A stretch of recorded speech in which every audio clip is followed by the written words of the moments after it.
Last time, we discussed the Byzantines and the way that their experience with the classical world that you've been studying the past 2 quarters differed from that of people in the West.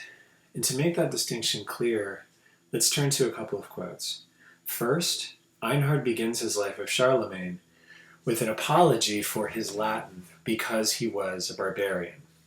So Einhard says at this outset of his work that the project contains the history of a very great and distinguished man, but there's nothing in it to wonder at besides his deeds, except the fact that I, who am a barbarian and very little versed in the Roman language, seem to suppose myself capable of writing gracefully and respectably in Latin, and to carry my presumption so far as to disdain the sentiment that Cicero is said in the first book of his Tusculan Disputations to have expressed when speaking of Latin authors. His words were, "It is an outrageous abuse both of time and literature for a man to commit his thoughts to writing without having the ability either to arrange them or elucidate them or attract readers by some charm of style."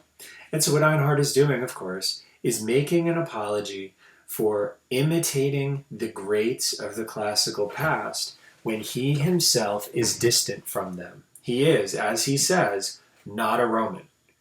And the difference and the distance between his world of the 9th century and the Roman world of 900 years earlier is significant. Something has divided them, and there's a shift and a change. And what he's trying to do is say that that shift and that change and that difference has been bridged, but one has to acknowledge that there is still a difference between the world of Einhard and the Roman world.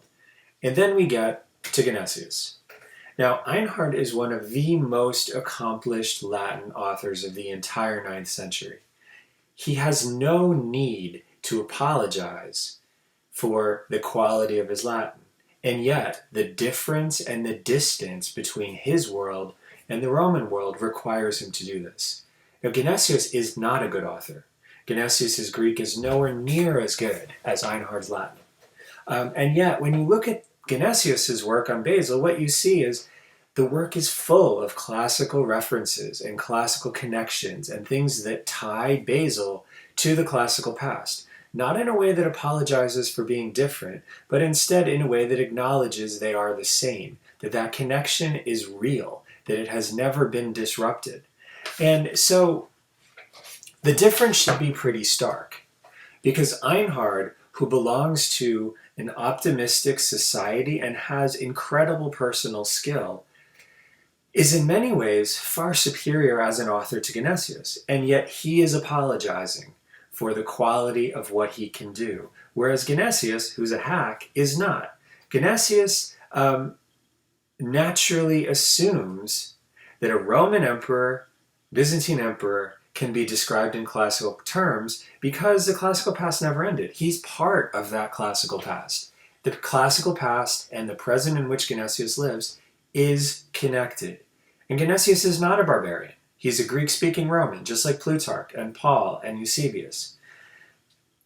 And because he belonged to the same state as Cicero, and he shared the same unbroken cultural legacy as Plutarch and Plato and Homer, he doesn't need to apologize for quoting the classics or comparing his subjects to the classical past, because they are a part of his culture. They never disappeared. There is nothing to bridge. So today we're going to talk about how this cultural and literary gap between East and West is bridged in the later Middle Ages. And for the Romans living in the East, the story is quite sad. It begins with the end of the Macedonian dynasty. So what we see here is a map of the Byzantine Empire at the death of Basil II, about 20 years before the Macedonian dynasty ends. And the last great Macedonian emperor was Basil II. He died in 1025. But at this point, the Byzantine Empire is larger and more prosperous than it had been since the 7th century. And Basil had accomplished this by reforming the way that the military worked and imposing new restrictions on the rich that made it easier for poor peasants to participate and function in the state. But after Basil's death, the structure gradually eroded, and the state got weaker. And things came to a head in the year 1071 when a Byzantine army made up largely of mercenaries marched to the east and was defeated by Turkish forces, with the Byzantine emperor being captured and a lot of the army then withdrawing.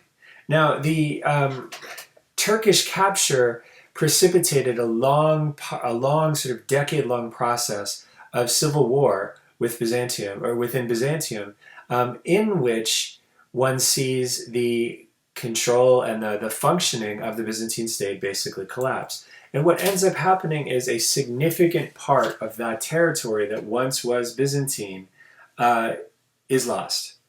Not only in Italy to the Normans, but especially in Asia Minor. And if you look at the map, what you can see is how significantly that territory in the eastern part of Asia Minor decreases. It's massive what's lost. And it took 10 years from the defeat of Manzikert in 1071 for the Byzantine state to regain some political stability. And when they did, there was a serious economic cost. In the early 1080s, the Emperor Alexius Komnenos negotiated an agreement with the Italian city of Venice, where the Byzantines got some naval support from the Venetians in a campaign in the Adriatic, and in return, Alexius allowed Venetian merchants to sell goods in Byzantium tax-free. And this is a terrible deal. It's, of course, it's something that ultimately undercuts a lot of the economic activity that Byzantine merchants can participate in. But basically, it's also a terrible deal because it places Byzantium in this dependent relationship with the Venetians that Byzantium is never really able to get out. And at the same time, that dependence is a relatively minor consequence for Byzantium compared to another thing that Alexius will do later. In 1095, as Alexius becomes particularly desperate about the situation in Asia Minor, he sends a letter to the Pope asking for military help to reconquer some of the territory that the Byzantine Empire had lost to the Turks. And the Pope is eager to help, but he had a very different idea of what the goal of that military campaign should be. So what Alexius had expected the Pope to do was to put together a group of mercenaries who could come and fight in Asia Minor under his control. Instead, the Pope called a crusade. And the crusade the Pope called was to be an armed pilgrimage to Jerusalem, in which the soldiers fought and took territory for Christianity. This is not at all what Alexius had imagined. What Alexius had hoped to do was that this would be soldiers that would serve in his army, and it would serve primarily to retake territory in Asia Minor. And instead, as you look at this map, Jerusalem is not even on this map. It's not part of anything that Alexius conceived of as his territory. And so when the Westerners approach Constantinople, it becomes very clear that they have different ideas about what they were doing and how their project should be understood. And so the sources we have that talk about this, they talk about this in a way that is really quite remarkable. The sources that the Byzantines have talk about how the Franks come together, and they really have no respect for Alexius or for the Byzantine society that they're entering, including this particular story that's a wonderful story, where one Frankish count comes into the royal throne room, and after taking an oath to serve under the emperor, he goes and he sits down on the throne. And the emperor, who knew the pride of the Latins, kept silent. But Baldwin, who was one of the crusading generals, he approaches the Frankish count and he says to him, "You shouldn't sit there. That's a place of honor, and the emperor permits that to nobody. Now that you're in his country, why don't you observe his customs?" And the insolent count made no reply to Baldwin, but said in his barbarous language, which was probably French, as if talking to himself, "This must be a rude fellow who would alone remain seated when so many brave warriors are standing up." And so Alexius noted the movement of the man's lips and called an interpreter to learn what that man had said. When the interpreter told him, he didn't complain to the Franks, although he didn't forget the matter. And then Anna continues. He says, "When the counts came to leave the emperor, he kept this haughty knight behind and asked him who he was. And the man said, 'I am a Frank, of the most high and ancient nobility. And I know but one thing, that there is in my country a church built at the crossroads, where all those take themselves who hope to show their valor in single combat. And there they make their prayer to God while they await an enemy. and I remained there for a long time without anybody daring to measure swords with me. And Alexius was on guard against accepting this challenge. And he said, if you then had waited without being able to show your bravery, you now have a chance to fight. And if I might give you a word of advice, it would be to not put yourself either at the head or the rear of the army, but in the middle. Because the experience which I've had with the Turks when they make war has convinced me that the middle is the best place. Now, the purpose of this story, as Alexius tells it, or as Anna tells it, is to compare the civilized Alexius Komnenos with this Frank. And it's interesting to see the bravado of this Frank is framed in such a way that he is utterly clueless. And what Alexius shows himself to be is a man of honor, and a man of restraint, and a man of wisdom. So whereas this count just wants to basically get in a fight, and he's from some tiny little town without any conception of the wider world, Alexius is hoping to show his genuine authority and his genuine restraint by interacting with this person in a measured and reasonable way. And Anna is, of course, very subtly poking fun at this guy throughout the entire account, right? If you look at this howdy knight says, I am a Frank of the most high and ancient nobility, to a Roman emperor. This Frank is from nowhere. He's nobody from nowhere. He's not even named. And when he interacts with the Roman emperor, he interacts so boastfully and with such arrogance that he makes a fool of himself. By being so full of bravado, he actually shows himself to be an idiot.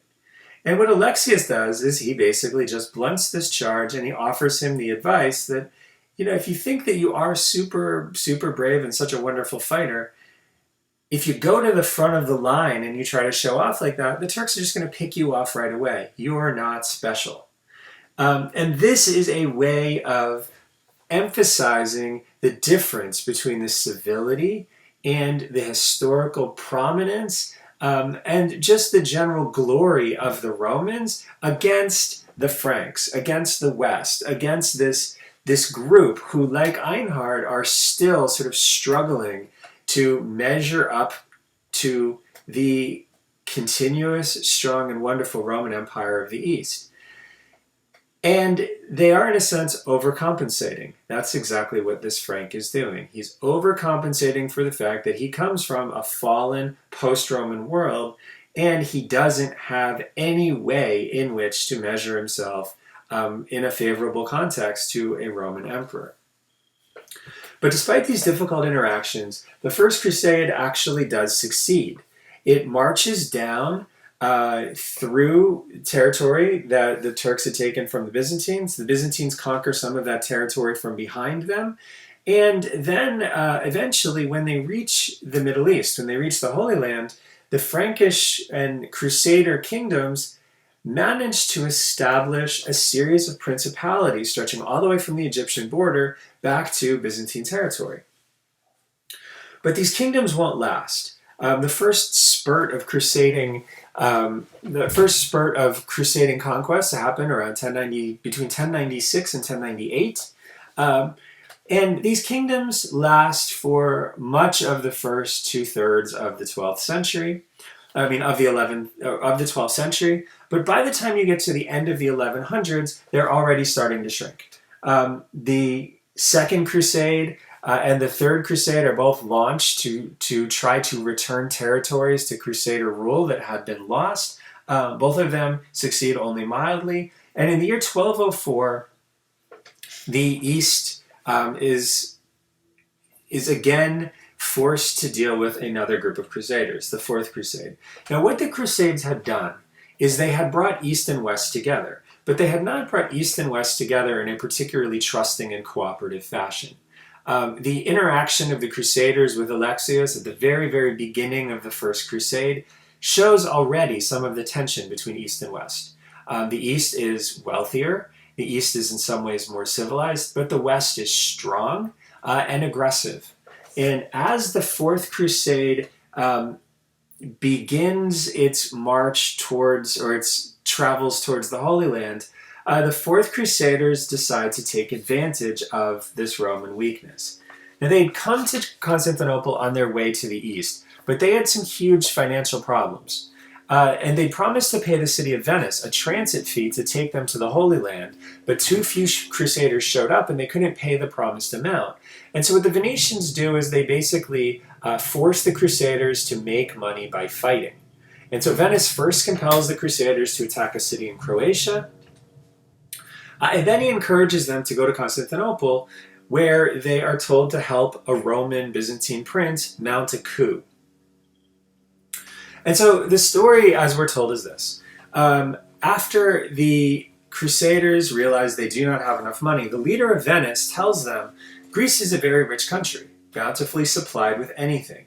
If we can find a sufficient example or a sufficient excuse for going there and taking food and other things so as to recuperate ourselves, it would seem to me advisable, and then we could go easily across the sea and go and attack the Holy Land.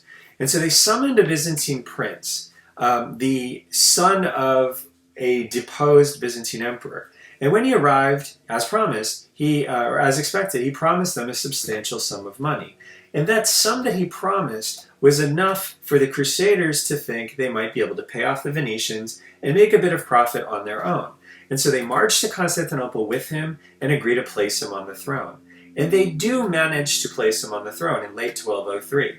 But it quickly becomes clear that he doesn't have the money to pay them what he had promised. He had hoped to rule alongside his father, who was sitting in a Constantinopolitan prison, but his father had basically lost his capacity to function in that way. And so by January of 1204, it becomes clear to the Crusaders that the emperor they put in place cannot do what he promised. And the popular mood in the city of Constantinople has turned against the Crusaders, and rioting has broken out against them. And so ultimately, the emperor the Crusaders had backed is deposed, thrown in jail, and murdered. And after news of the murder came out, the Crusaders hold an assembly. And the barons of the army and the Doge of Venice hold this conference at which the bishops and clergy are also present. And all the clergy, particularly those who had a special mandate from the Pope, agreed in pointing out to the barons and the other crusaders that anyone guilty of such a murder, i.e. the murder of this emperor, had no right to hold lands, while those who consented to such a thing were accomplices in the crime. And over and above this, the Greeks as a people had seceded from the Church of Rome, and we therefore tell you that a war against them is just and lawful. And so this is a official version of why the Crusaders decide to attack the city of Constantinople in 1204. And the people with the army say that the Pope had approved of this. The Pope did not approve of this. When the Pope heard that the Crusaders were attacking Constantinople, he's in no position to stop it. He's too far away. But when he hears this, he's horrified. He says, how is the Greek church, that's now so afflicted and persecuted, going to return to a union with the Catholic Church and a devotion for the papacy when she sees in the Latins only an example of perdition and the works of darkness? And so with that reason, she already detests them more than dogs. And so the Pope does not think that attacking Constantinople, that Crusaders attacking the Christian city of Constantinople is justifiable. He doesn't think it's a good idea. In fact, he thinks it's a horrible mistake. But he's far away. And despite his objection, the Crusader attack on Constantinople in 1204 is undertaken, and the Byzantine army is nowhere near the city at that time. It was fighting on other frontiers. And so the Crusader attack on the city of Constantinople is a full-on betrayal. It's a sneak attack. And of course it works. The Crusaders and the Venetians breach the walls of the city and capture it, and then they begin plundering the city. A Greek source that was there says, how can I begin to tell you the deeds wrought by these horrible people? The images which ought to have been adored were trodden under their feet. The relics of the holy martyrs were thrown into unclean places. Then was seen what one shudders to hear, that the holy body and blood of Christ, i.e. the bread and water used in communion, this was spilled upon the ground or thrown about, and all of the precious reliquaries with the remains of martyrs and even pieces of the true cross, these they stole. They broke apart, and they took the relics they contained, and then the broken pieces they melted down, these precursors of the Antichrist. And manifestly, by that race, just as formerly, Christ was robbed and insulted, and his garments were divided by lot, and only one thing was lacking, that his side pierced by a spear should pour rivers of divine blood on the ground.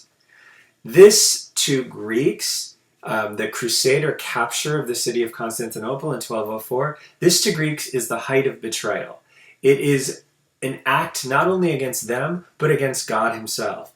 And it was made worse by the fact that a large number of other things were stolen from Constantinople by the Crusaders, including the Byzantine fragment of the True Cross. But they also stole art and literature. And so what you see here is a statue that's now in Venice. On the left, that's the statue.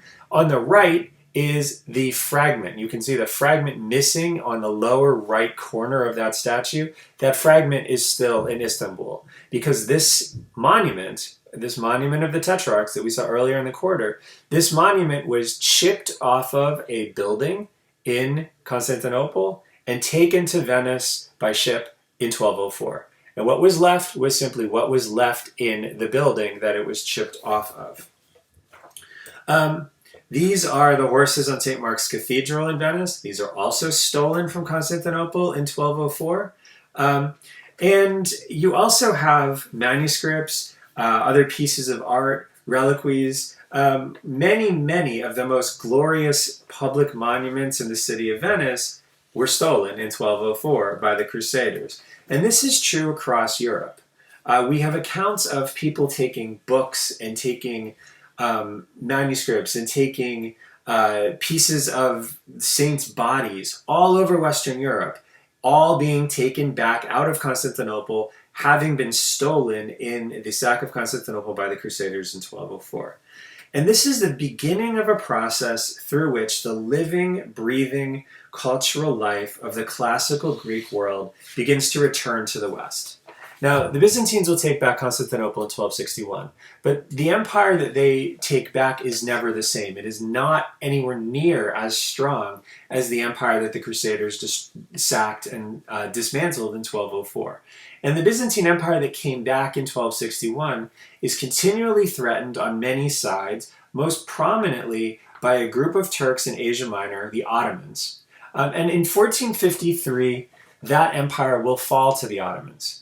But the political history of the Byzantines is less interesting to us than the cultural and literary role that the Byzantines will play ushering Italy into the Renaissance. As Roman wealth and political power declined in the East, Byzantine artists, scholars, and scientists moved west, and they brought with them skills and knowledge that had never been lost to the East, but which no one in the West had seen for 1,000 years. So Plato, for example, had last been read in the West in the early decades of the 500s, and after that point, knowledge of Plato and actually even awareness of Plato's texts had basically disappeared. But Byzantine scholars in the 14th and early 15th centuries had not only brought huge collections of books written by Plato, but 1,000 years of scholarship on how to read Plato that the West had never, ever seen. And so, as these people moved to the West, their movement led to a resurgence of Platonic scholarship, including the emergence in Florence of a brilliant school of Platonic scholarship led by the Florentine intellectual Marsilio Ficino, a Renaissance humanist who was trained by the Greek Byzantine philosopher Plato. Medieval science and astronomy also made tremendous leaps once Greek manuscripts containing things like Ptolemy's Geography, which argued for a world of roughly the correct circumference, a world that was round, and roughly of the correct circumference that the real round world actually has, became available. And this opened up opportunities, small opportunities, things like the discoveries of the Americas, for example. The Byzantine Greek flight to the West also brought new artistic techniques to the West. So the great painters who once decorated the Byzantine church at Kora in Constantinople, people like them and the sorts of skills they possess exercised a tremendous influence on early Renaissance painters. So this is a mosaic work, actually, as is this. But what you see here is the Anastasis scene from the church of Kora, with the the way that movement is depicted and the brilliant use of color and the way landscape and real identifiable and non-stylized images all kind of blend together to create this really powerful and emotive image. And then you look at Giotto's Nativity and you see some of the same techniques. The combination of kind of realism and scenes and a sort of religious ideal that also combines with some of the same techniques you were seeing in Byzantine art in the West. But most importantly, or in the East, but most importantly, these Byzantines brought with them the books that would shape Western culture in the Renaissance. So Plutarch's Lives, for example, entered Western Europe because Byzantium fell. Plutarch's Life of Caesar wasn't known in the West in 1400. No one had seen that book in hundreds, maybe 1,000 years. But by 1600, it was so widespread that the English translation of it became the basis for Shakespeare's play Julius Caesar. Now, as all of this suggests, it's the energies of the East that revitalize the West.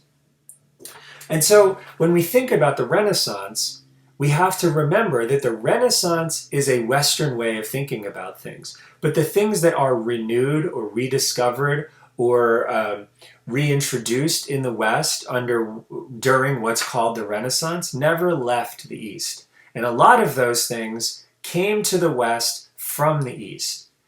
Not in a way that required them to be rediscovered, but just in a way that required the West to listen. Now, this quarter we've tried to do something very difficult. What we've tried to do is follow the development and spread of a literary culture that grew up in the massive unified Roman Empire of the first century and then splintered as that empire disintegrated politically. The story, as it's usually told, begins with a nation bigger than the United States and, by the end of the class, contracts into a set of regions, mainly Germany, France, Spain, and Italy, with a little bit of England thrown in, a set of regions not bigger than basically Texas, Oklahoma, and New Mexico. And so our horizon is shrinking and our center of gravity is moving. If you remember in Hume 1, the center of gravity starts out in the Fertile Crescent and Egypt. And those parts of the world remain part of the story as Hume 2 starts. And they remain part of the story for a long time as the sorts of things we've looked at this quarter have unfolded. But by the end of the class, and as you move into Hume 3, the places where the story started no longer are part of the story. You won't talk again about Egypt and literature that comes out of Egypt. You won't talk again about literature that comes out of the Middle East or Mesopotamia. The center of gravity has moved. And so what I've tried to do today is to tell you that while the center of gravity and your focus of attention has moved progressively north and west, so that a story that starts in the Middle East is now focused on the northwest part of Europe, that story, that broader story, never ends. The literature that we discussed in the early parts of this class remains alive in many of the places that once belonged to the Roman Empire for all of the time that we have talked about in this entire quarter. And the Renaissance in the West then consisted not of a renewal of learning so much as a reconnection with learning that never disappeared in Byzantium and the Arab world.